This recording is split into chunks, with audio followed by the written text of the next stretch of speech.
Friday series. I'm Dania. And I'm Shannon. And today is the National Day for Truth and Reconciliation.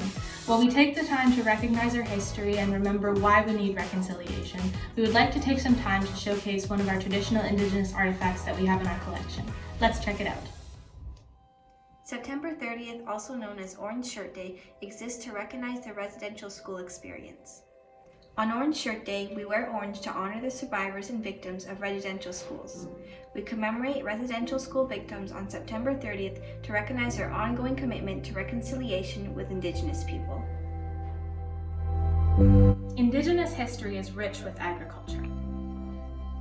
Indigenous people have expertly navigated the challenges of sustainable living and utilizing every piece of an animal or plant harvested for food and materials. Indigenous people had a tremendous respect for life. This incredible respect for life meant that they did not believe in killing for sport.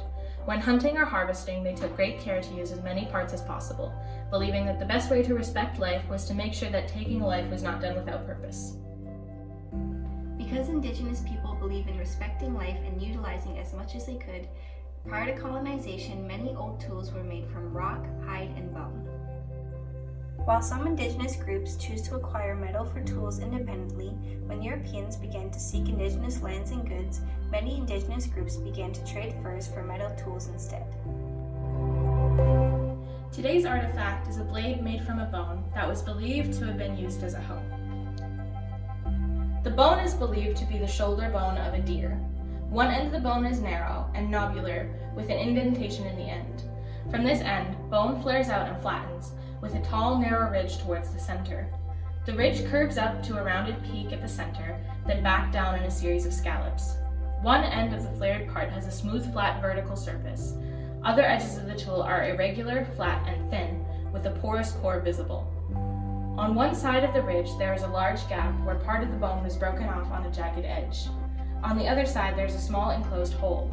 Under the surface is a natural color, and the upper surface is brown from use in the dirt. This piece was donated by Mr. Saunders in 1976, who identified the bone for us as a deer shoulder. According to him, the handle would be tied on by a strip of rawhide down through the hole. And that concludes our Fun Artifact Friday video. Now you're one fact smarter. Thanks for tuning in. See you next week.